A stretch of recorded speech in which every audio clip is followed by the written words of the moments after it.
At ito naman ang dati niyo municipal. Yan ang ano, former site of Ateneo de Manila.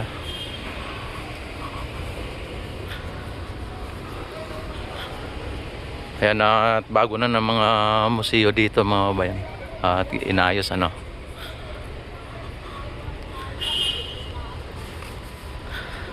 Dito ay may mga kainan dito sa side na ito.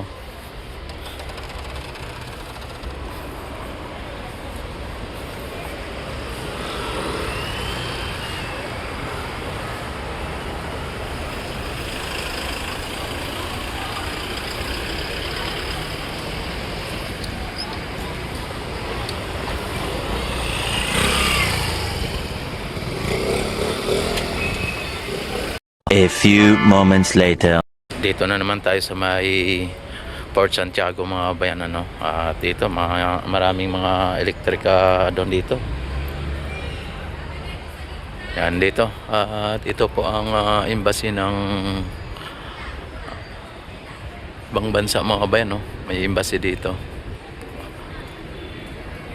Ano, kung hindi ako nagkamali mga kabayan ay embassy ito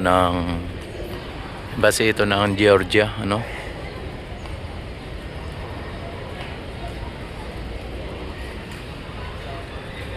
Ayan o.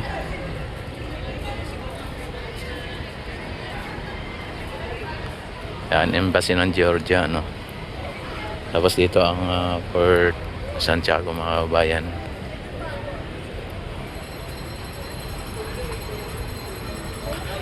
Dito ay ano dito, ang bayad dito ay 75 ang regular, tapos 50 ang senior at saka PWD maging ang estudyante ano.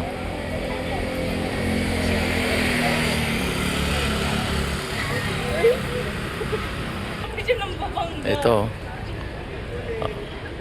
welcome to MS Wisterdam. Ayan, talagang ano dito po yung ano no.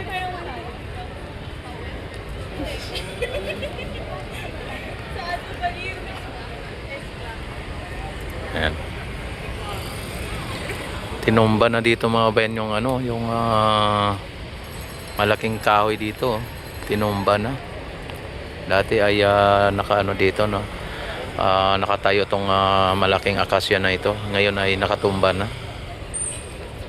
Ano ang mga ano dito, mga banyaga ay nandito, pati yung ano dito.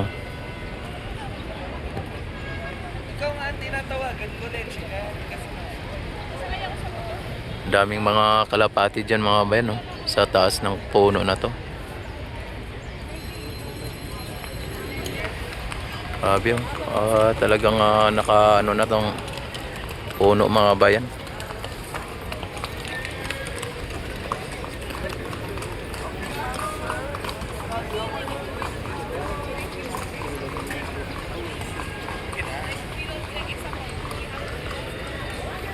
Yan, at dito naman ay pagka liko mo dito, ang ano nito, ang sentro nito ay katedral.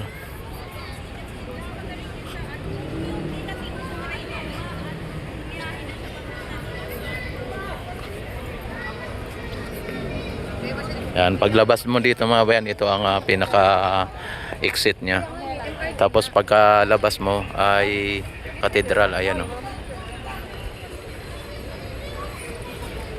Cathedral Church mga babayan.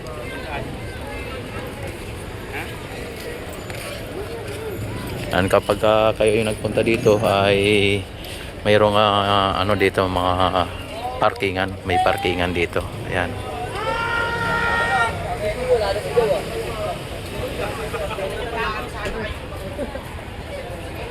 Ito naman ang building ng Casa Rutsa mga bayan.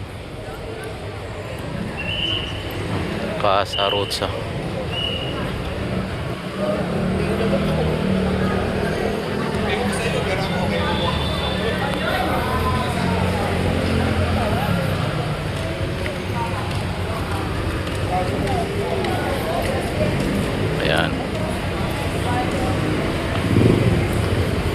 araw-araw ay dinadagsa ito ng mga turista mga bayan itong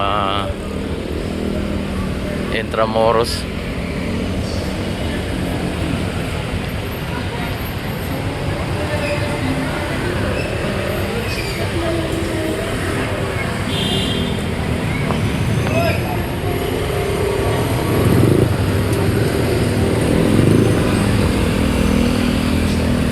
Ayan, don't forget like and subscribe my YouTube channel at i-click ang notification bell at i-select na rin ang all para ma-notify agad kayo tuwing ako mag-live at mag-upload ng mga videos.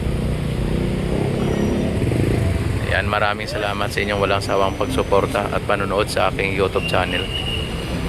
Mabuhay ang bagong Pilipinas.